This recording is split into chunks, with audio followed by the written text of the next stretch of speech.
Hi everyone, welcome back. It's nice to see you again.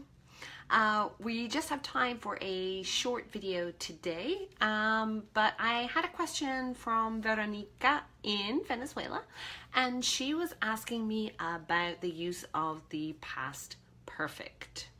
Okay, this one brings up a lot of problems for people, but it shouldn't. In fact, the past perfect is very easy to make. And if you can use it correctly, it really makes your English sound really good. We don't use it a lot in English, but when we do, it's very useful.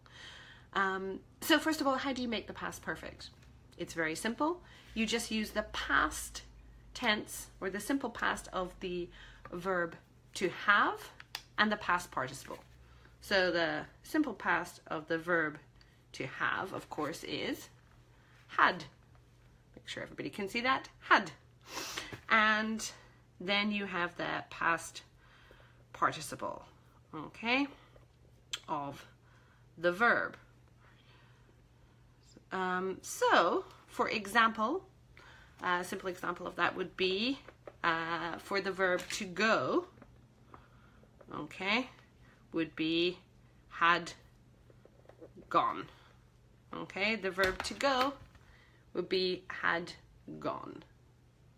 Or the verb to eat would be had eaten.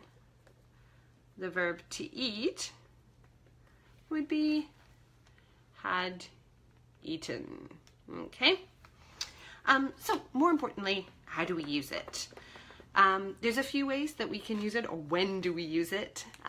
The most common is when we are talking about something in the past and we have more than one action in the past and we want to make clear what order these things happened in.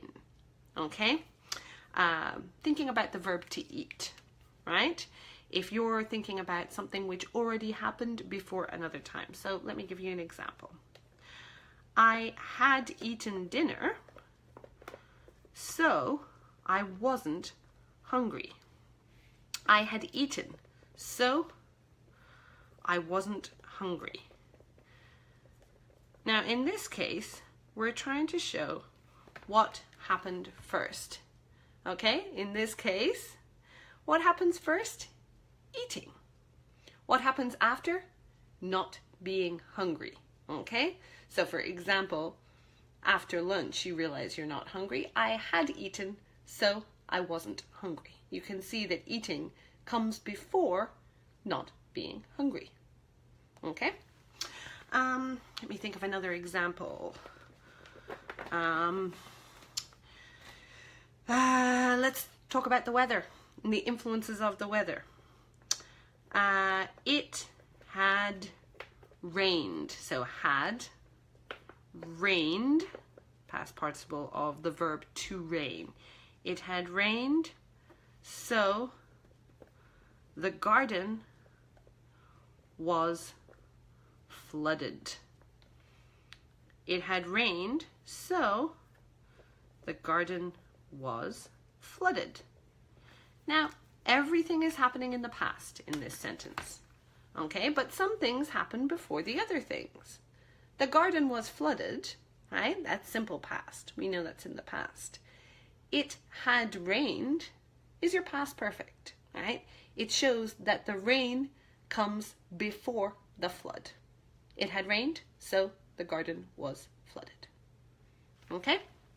So that's the most common way we use the past perfect, is to show order, is to show which past event comes before another past event. Okay?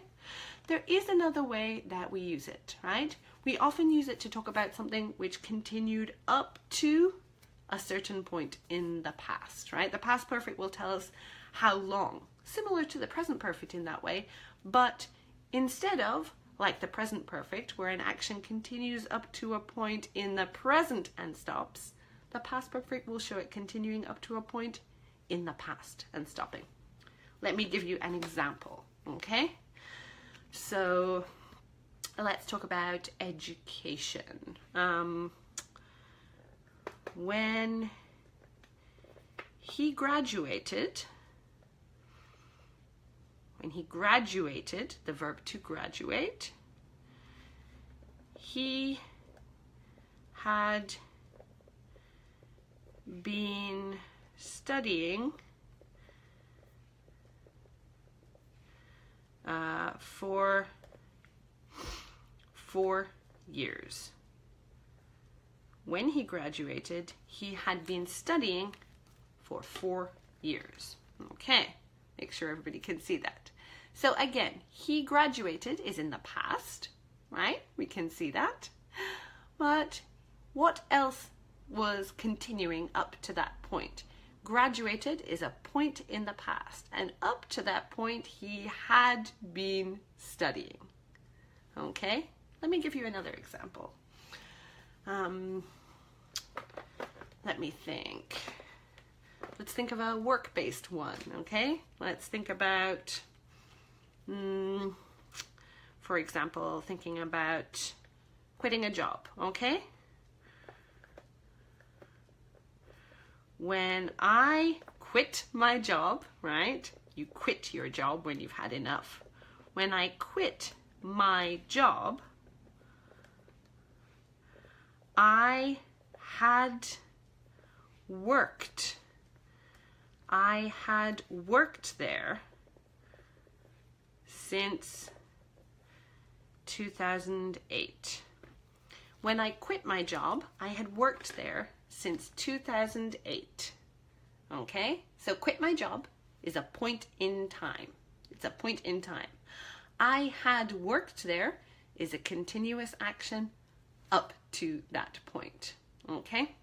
So that's another way we can use the past perfect. And finally, another way that we can also use it is we can use it to talk about unreal or imaginary things in the past, right? It's usually called the third conditional, and we've talked about this before, but we can use it to talk about something which didn't happen, but we're describing the way that things could be if it had happened. So talking about something which isn't real, an imaginary situation. Let me think of a good example. Again, let's talk about education, okay? So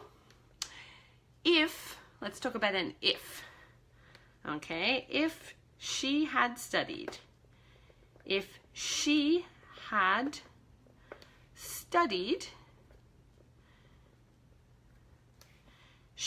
would have passed the exam. If she had studied, she would have passed the exam. So again, don't worry too much about this conditional, this kind of third conditional, because like I say, we have talked about it at a different time and we will talk about it again. But let me point out which bit is the past perfect. So here, if she had studied, she would have passed the exam. Okay, so again, this isn't a true situation. It's imaginary, right? Why? She didn't study. She didn't study. But if she had studied, she would have passed the exam.